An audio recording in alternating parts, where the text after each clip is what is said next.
Hello students. आज की इस वीडियो में हम देखने वाले हैं देवजीत भुइयां द्वारा रचित उद्यमी आओ उद्यमी बने MIL हिंदी क्लास 10 का, जो कि बहुत ही इम्पोर्टेंट चैप्टर है, जिसके चलते अगर ऐसे कहें कि इस चैप्टर को पढ़कर उद्यमी कैसे बने हम लोग समझ सकते हैं। तो चैप्टर को समझने से पहले सबसे पहले हम देवजीत भुइयां जो इसके राइटर हैं उसके बारे में थोड़ी जानकारी हासिल कर लेते हैं। तो आगे बढ़ते हैं और इनके बारे में देखते हैं। 24 अप्रैल 1961 ईस्वी को तेजपुर के मिशन चारियाली के निकटस्थ केतकीबाड़ी में विशिष्ट अभियंता, कैरियर परामर्शदाता, अधिवक्ता, राजनीतिक समीक्षक एवं जनप्रिय लेखक देवजीत भुइयां का जन्म हुआ था। तो देवजीत भुइयां का जन्म कब और कहाँ हुआ था, आप लोग इस बात को अपने कॉपी में नोट डाउन करके नोट्स बना लीजिए। उनके पिता माता का नाम है दिवंगत सुरेंद्रनाथ भुइयां और मनोरमा भुइयां। यहाँ पे उनके पिता का नाम है दिवंगत सुरेंद्रनाथ भुइयां और मनोरमा भुइयां उनके माता का नाम है। 1976 ईस्वी में राहा उच्च माध्यमिक विद्यालय से मैट्रिक की परीक्षा अच्छे अंकों के साथ उत्तीर्ण होने के पश्चात भुइयां जी ने इंजीनियरिंग की पढ़ाई की। 1976 ईस्वी में ये रहा जो उच्च माध्यमिक विद्यालय है, वहाँ से इन्होंने मैट्रिक की परीक्षा अच्छे अंकों से उत्तीर्ण की और इंजीनियरिंग की पढ़ाई करने लगे। 1984 ईस्वी में असम अभियांत्रिक महाविद्यालय से इलेक्ट्रिकल इंजीनियरिंग शाखा में BE की डिग्री हासिल करने के बाद आपने बंगाईगांव शोधनागार में अभियंता के रूप में योगदान दिया। कालांतर में इलेक्ट्रिकल विभाग के मैनेजर के पद पर आसीन होकर आपने 2021 ईस्वी को वहीं से अवकाश प्राप्त किया। तो स्टूडेंट्स, यहाँ पे समझने वाली ये बात यह है कि 2021 में, थोड़ा रुकिए, 2021 में इन्होंने अवकाश लिया। हाल ही में इन्होंने अवकाश लिया है, ठीक है।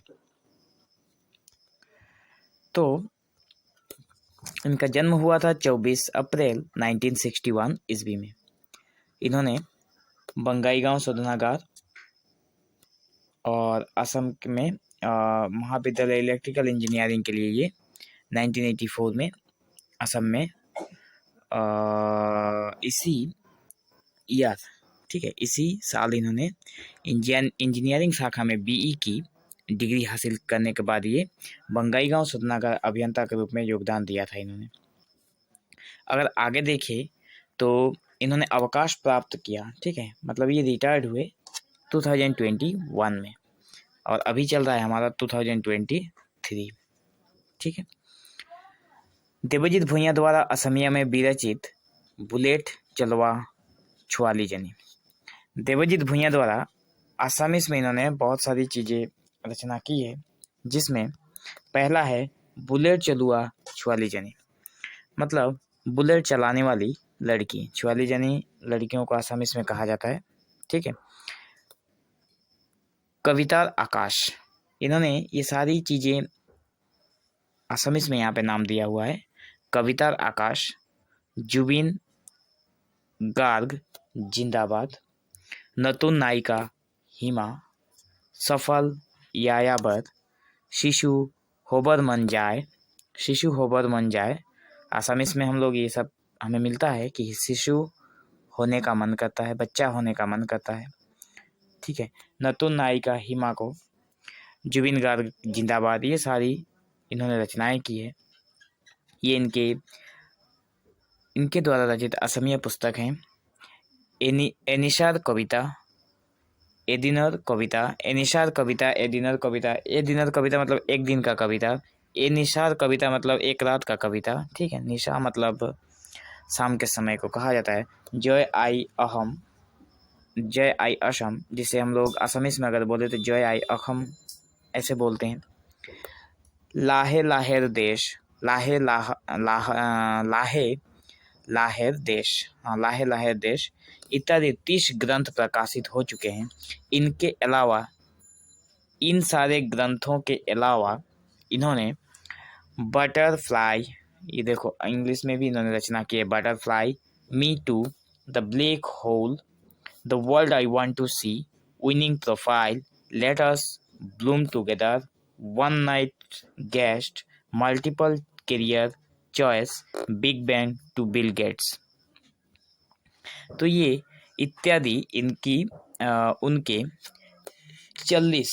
40 अंग्रेजी ग्रंथ भी प्रकाशित हुए हैं। इन ग्रंथों के अलावा 6 ही माध्यम के ग्रंथों तथा कई लोकप्रिय पत्र पत्रिकाओं में उनके कई लेखों का प्रकाशन भी हो चुका है। तो ये जो हमने पढ़ा यहाँ से यहाँ तक, ये बहुत इम्पोर्टेंट पार्ट है, ठीक है, इस चैप्टर का। आप लोग यहाँ से ध्यान से पढ़िएगा, ये हर एक एग्जाम में यहाँ से क्वेश्चन बन सकता है। तो ये सारे जो ग्रंथ हैं किसके द्वारा रचना किए गए हैं? तो देवजीत भुइयां के द्वारा, ठीक है।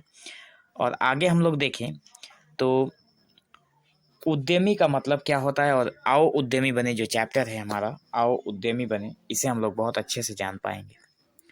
उद्यमी यानी एंटरप्रेन्योर किसी भी देश व समाज की अनमोल संपदा हुआ करते हैं। उद्यमी का मतलब होता है एंटरप्रेन्योर।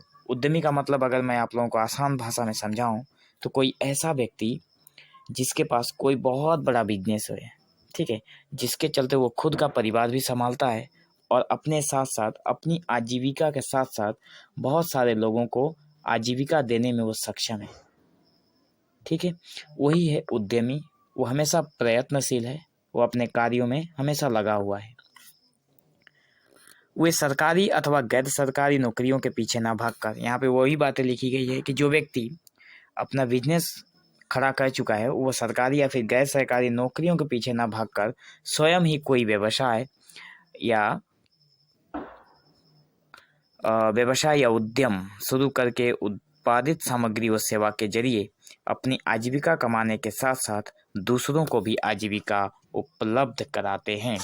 ये उद्यमी जो लोग हैं वो बहुत धैर्य, एकाग्रता, नियम एवं समय की पाबंद होते हैं। आत्मविश्वास उनमें कूट कूट कर भरा होता है। कभी न हार मानने वाली मनोवृत्ति उनके अंदर होती है, जो कभी भी हार नहीं मानते हैं। एक बार फेल हुए, एक बार असफल हुए तो क्या हुआ, दूसरी बार में वे सफल होंगे, तीसरी बार में सफल होंगे। ऐसा उनके अंदर एक मोटिवेशन अगर हम लोग बोलें तो वो रहता है। सृजनात्मक कर्म शक्ति रहती है उनमें। अनन्य विक्रय कौशल जैसे गुण राशि के बल पर सफलता प्राप्त करते हैं। वे अपनी उन्नति के साथ साथ देश एवं समाज की प्रगति में भी हाथ बटाते हैं। इन दिनों हमारे देश की आबादी 140 करोड़ से भी अधिक है।